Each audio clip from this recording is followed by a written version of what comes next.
Doctor صاحب I think یہ جو سینٹینس ہے نا جو آپ نے بولا تھا کہ اللہ سنبھال لے گا، ultimately you have to leave everything to Allah. اور قرآن مجید میں بھی اللہ ایون نبی صلی اللہ علیہ وسلم کہتے ہیں نا کہ تم مشورہ کرو لیکن اس کے بعد اللہ پہ توکل کرو اور چھوڑ دو، اللہ تعالیٰ اس کو سنبھال لے گا. آئی تھنک جب ہمیں یہ بلیف ہو گیا نا کہ کائنات کا نظام چلانے والا اللہ ہے، لوگوں کے دلوں کا کنٹرول اللہ کی 2 انگلیوں کے درمیان ہے، حدیث میں آتا ہے، ہر چیز ایٹم بھی موو نہیں کر سکتا اللہ کی اجازت کے بغیر.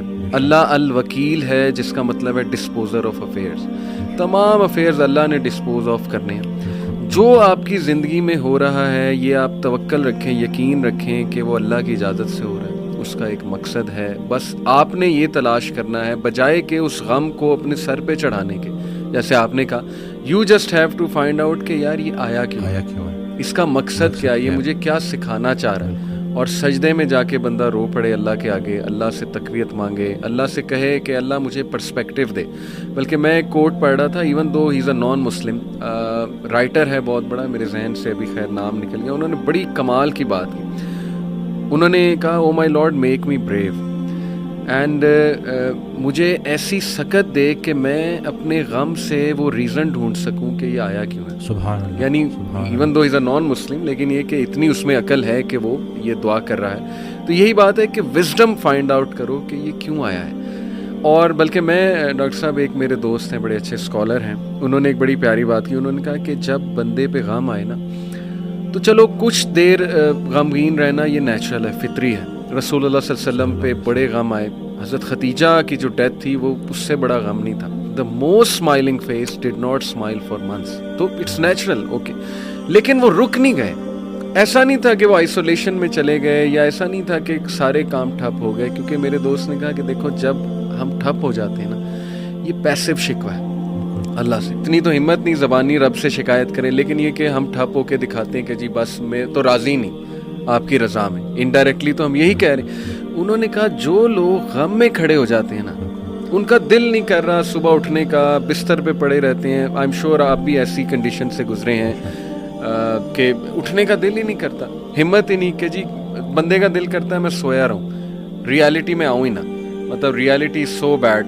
لیکن اس وقت جو اٹھ جاتا ہے نا یقین کریں، جو ہمت پکڑتا ہے اللہ کا نام لیتا ہے، آئی تھنک یہ اللہ کو وہ یہ میسج دے رہا ہے کہ اللہ میں راضی ہوں، بالکل. بس اب آپ چلائیں مجھے. اور صبر بھی، بلکہ میرے پاس پیشنٹ آئے تو میں ان کی میں نے کہا آپ نے صبر کرنا ہے، تو کہتے کر رہا ہوں نا. میں نے کہا کہ صبر تو ایسے کرنا ہے کہ دوسرا بندہ اپنی پریشانی بھول جائے. صبر ایسے آپ نے ڈیفائن کرنا ہے کہ دوسرا آپ کے پاس آئے اور آپ، کیونکہ یہی صبر ہے. بالکل ایسے. اب آپ کو میں دیکھ رہا ہوں آپ نے اپنے آپ کو چور چور کر دیا. اور باقی ایک اور بات کہ اپنے آنسوؤں کو لوگوں کے سامنے رائے گاہ مت کرنا، کیونکہ ان آنسوؤں کی خریدار رحمت پروردگار ہے.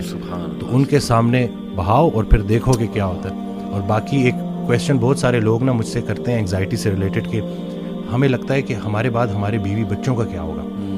تو میں یہ کہتا ہوں کہ حضرت کہتے ہیں آڈیو میں کہ جو انسان یہ سوچتا ہے کہ اس کے مرنے کے بعد اس کی بیوی بچوں کا کیا ہوگا، اس کا ایمان نامکمل ہے.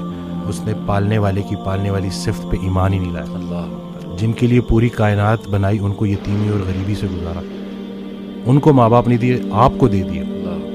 ہم شکر کے مقام کو گلے میں کنورٹ کر دیتے ہیں.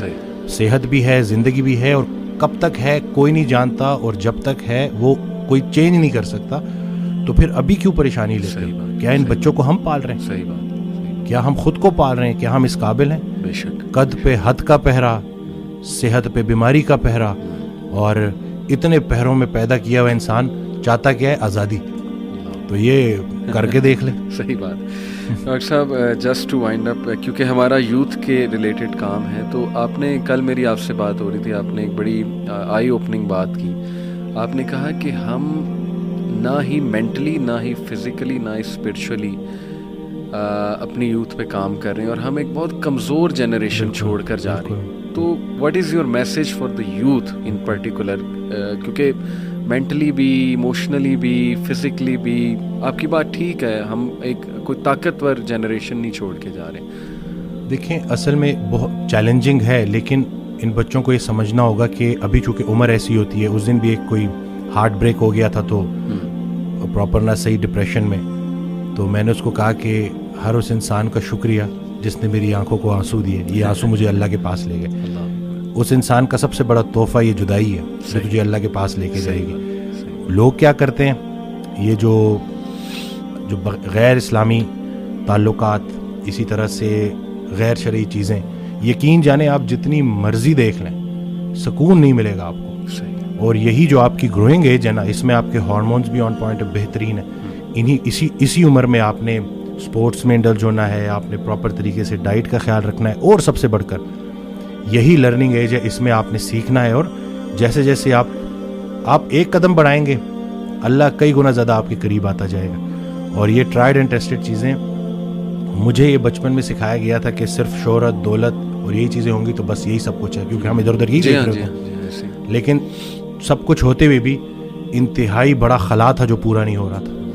تو ہم تو چلیں, وہ کہتے ہیں اگر سیدھی طریقے سے اللہ کے راستے پہ نہیں آتے تو اللہ گھما کے لے کے آئے گا. تو ہمیں تو بہت سی چیزوں سے آپ نہیں گزریں گے انشاءاللہ ان چیزوں سے. آپ کے پاس یوٹیوب پہ کانٹینٹ موجود ہے جو خالصتاً اللہ کی رضا کے لیے لوگ بنا رہے ہیں. ہمارا جو وقت تھا, دور تھا, اس میں ٹھیک ہے ہمیں شاید اس طرح سے توجہ نہیں دی گئی, لیکن اب آپ کے پاس آپشنز ہیں اور آپ پراپر طریقے سے جو صحیح, دیکھیں دنیا چلی گئی تو چلی گئی, دین چلا گیا تو پیچھے کیا رہ گیا. تو میں کہتا ہوں کہ دنیاوی تعلیم میں جتنا عبور حاصل کر سکتے ہیں کریں, لیکن اللہ کو بیچ میں رکھنا ہے. صحیح بات. اور دوسرا یہ کہ فائدہ بخش ہونا ہے لوگوں کے لیے, کہ آپ کی ذات سے لوگوں کو نفع ہو.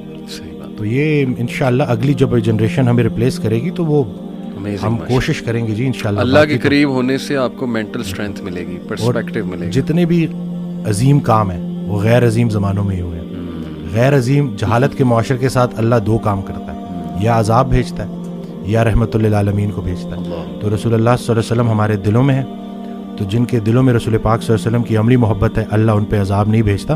تو نیگیٹو نہ سوچا کرے پتہ نہیں ملک کا کیا ہوگا, نہ یہ چیزیں آپ نے بگاڑی ہیں, صحیح بات, نہ آپ یہ ٹھیک کر سکتے ہیں, اللہ ہی ٹھیک کرے گا. لیکن آپ خود کو تو ٹھیک کر سکتے ہیں نا. زبردست. جس نے